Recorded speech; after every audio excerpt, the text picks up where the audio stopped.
Hello, you're watching New Vision TV News. I am Ruthina Seja, broadcast from the New Vision newsroom. We'll take a look at the news around Uganda, around East Africa, around the world. And later in this bulletin, we shall take a look at our daily Pearl of Africa series and also a special report. But before we get into the news around Uganda, the Saturday Vision is out. Saturday Vision explores the controversy over the death of Catholic brother Emmanuel Mugarura. And also in the Saturday Vision, expect the Deputy Attorney General Mweswera Kutana saying State Minister for Investment Evelyn Anite is a liar in the UTL saga. Get much more in the Saturday Vision, and if you cannot access the hard copy of the Saturday Vision, the link is on your screen. All you have to do is to subscribe to our e-paper. Let's take a look at the news around Uganda. Now, Vision Group staff today came to work donning Uganda Cranes jerseys as the country prepares for the game between the national team Uganda Cranes and Senegal. The staff cheered, danced and sang praises for the team as part of mobilization effort for Ugandans to support the team. Uganda Cranes will be facing Senegal in a few minutes from now. Beating Senegal will be the greatest milestone for Uganda. However, even if they lose the game, it is a big success for it. It is the first time Uganda reaches this level in the last 40 years. Let's take a look.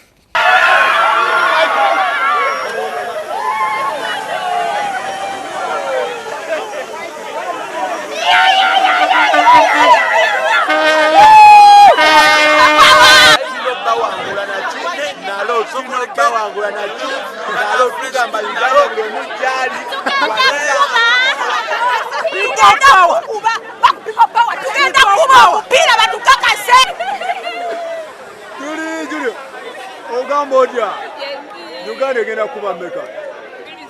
Allah ngenda kuba golo 10 malengo etonde. Eno Uganda yokumanya Uganda kwa.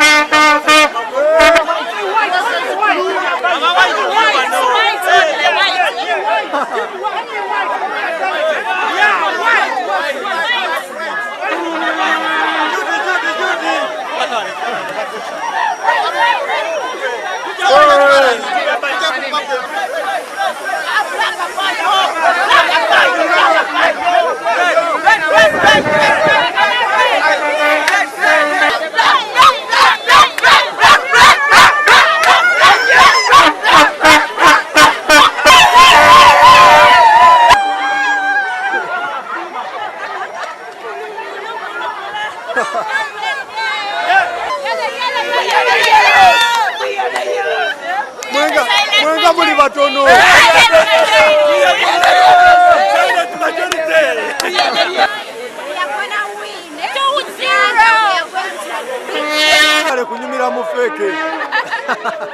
News from Arua. The director of Arua Regional Referral Hospital has denied that there was any loss of hepatitis B vaccines in the hospital, responding to the BBC documentary alluding to the fact that Arua Hospital was one of the hospitals affected by drug thefts. Dr. Alex Adaku says the theft does not directly implicate the hospital but the personalities involved.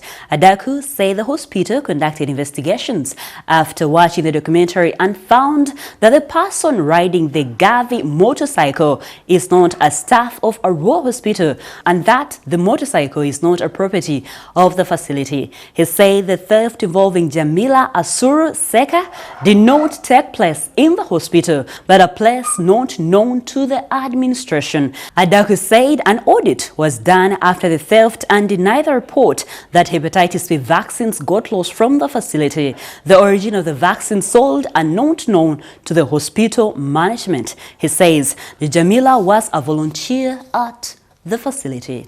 Still in Arua district, the Health Minister Ruth Acheng has appealed to health workers to ensure they first save lives other than focusing on money. She said health workers and district leaders, including the security political leaders, should consider saving lives on humanitarian basis.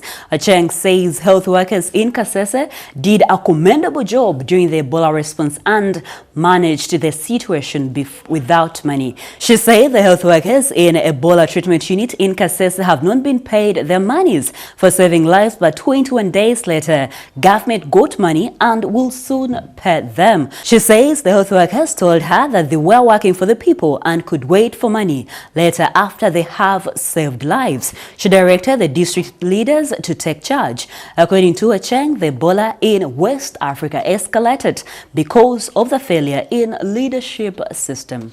Moving on to Dohor district, the youth from Amulata and Dohor districts are up in arms, accusing their legislators of opposing development. Through their chairperson, Boni Ayal, the youth said Dohor South Member of Parliament, Felix Okot Ogong, and the woman Member of Parliament, Cecilia Atim Ogwal, were speaking against President Yoweri Museveni, yet he had brought development in the area.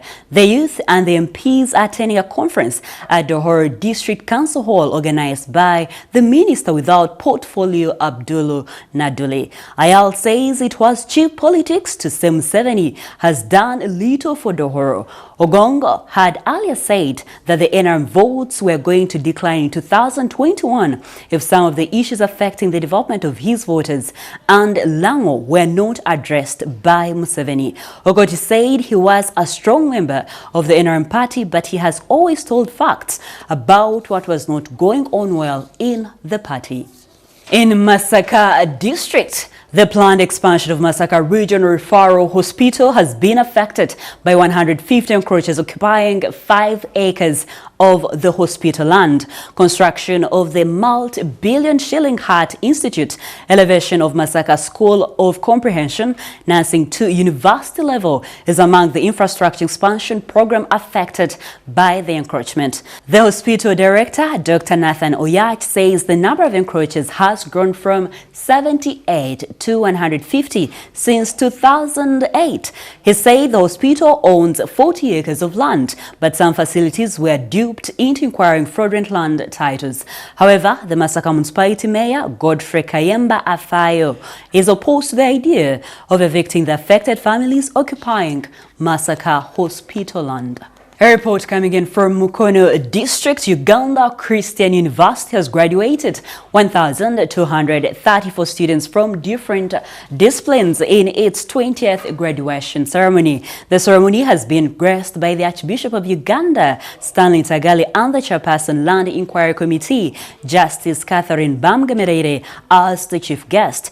Bamgamerere said for the decades she has been serving the country after her graduation in the early 1980s. She has been faced with a number of challenges, but because she is focused and has God as her number one, she has been able to remain standing.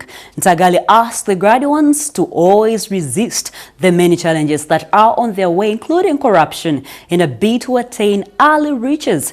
John Semakula, a Weekend New Vision senior writer, has been among the graduates with the Master of Arts in Journalism and Media Studies. Closing off the news around Uganda is a story from the capital, Kampala. Saudi Arabian ambassador to Uganda, Banda Mohammed Al Faif, has appealed to Muslims to put in much effort and educate their children Islam. The envoy made the remarks while officiating at the opening of Kwama Mosque and Kwama High School at Bunamwaya in Wakiso district recently. He praised Uganda for the good hospitality that foreign Muslims do receive when they visit. He pledged continuous good relationship between Uganda and Saudi Arabia. The ambassador was very pleased by the students who recited Islam and donated over 10 boxes of Quran to them. The director of Kwama High School, Bashir Abdal Bwambale, hailed the ambassador for the donation of the Quran, saying they are going to help the Islam students to concentrate more and excel in Islam.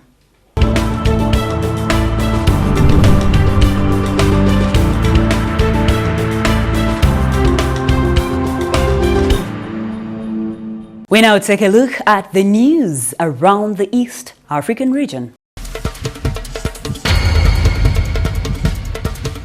Starting off from Kenya, now 3 members of the Al-Shabaab terror group have been sentenced to long jail terms for participating in the attack on Garissa University in 2015. 148 students and staff were killed in the attack. For this gruesome act, 3 men will serve sentences as follows: Rashid Charles Mberesero, a Tanzanian national, life imprisonment, while Muhammad Abika and Hassan Eddin Hassan, both Kenyans, are to stay in jail for 41 years each. The prosecution provides the case against the trio beyond doubt, and Judge Francis Adai was convinced.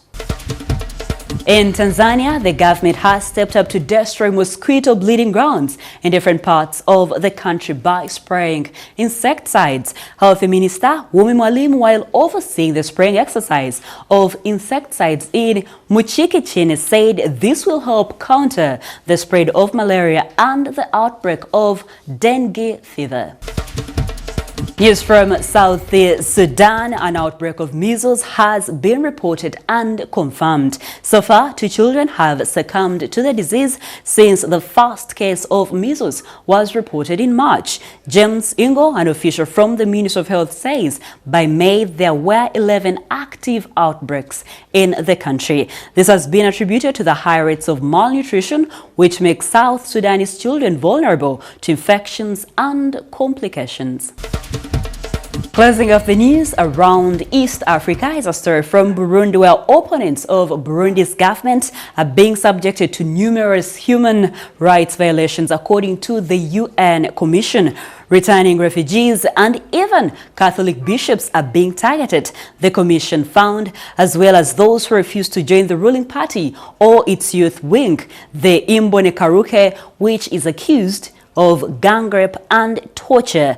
In a briefing to the UN Human Rights Council, Do Dien, president of the Commission of Inquiry on Burundi, said human rights abuses have been ongoing since May 2018. The abuses include summary executions, arbitrary arrests and detentions, torture and sexual violence, said Dien.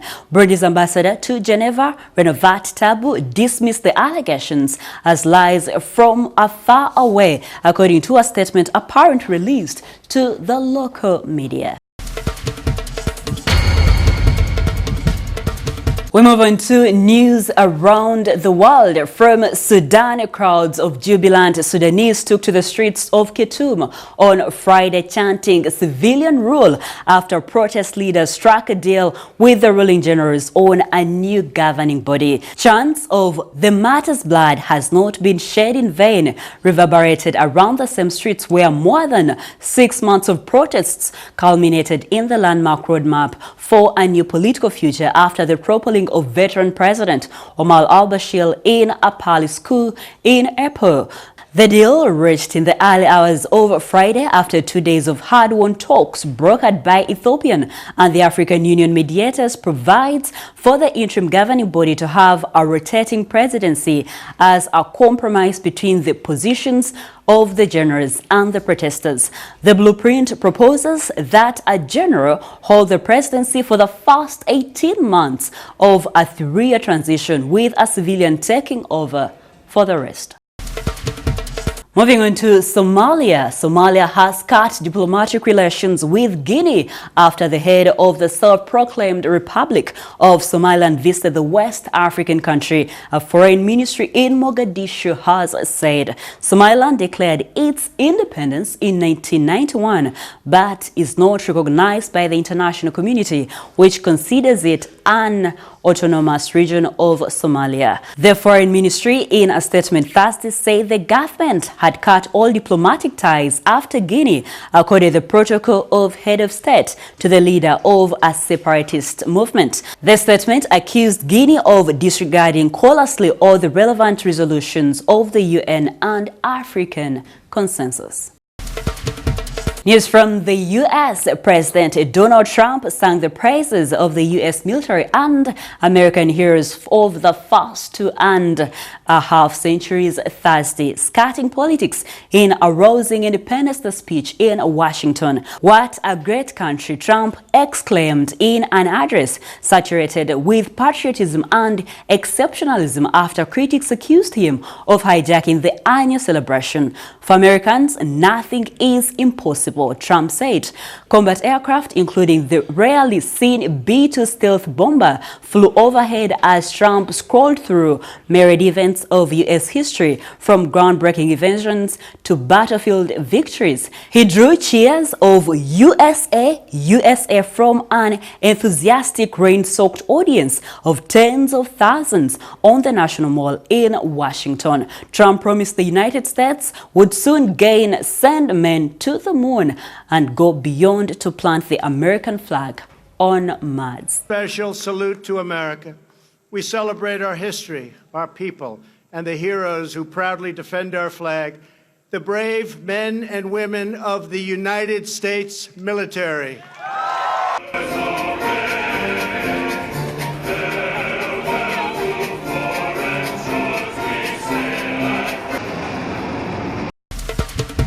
Closing off the news around the world is a story from Bahamas, where 7 people have been reported dead in a helicopter crash off the Bahamas, including U.S. billionaire coal magnate Chris Klein. The chopper went down near a small outcrop in the country north early on Thursday morning, the Now See Guardian newspaper reported, the Minister of Tourism and Aviation as saying.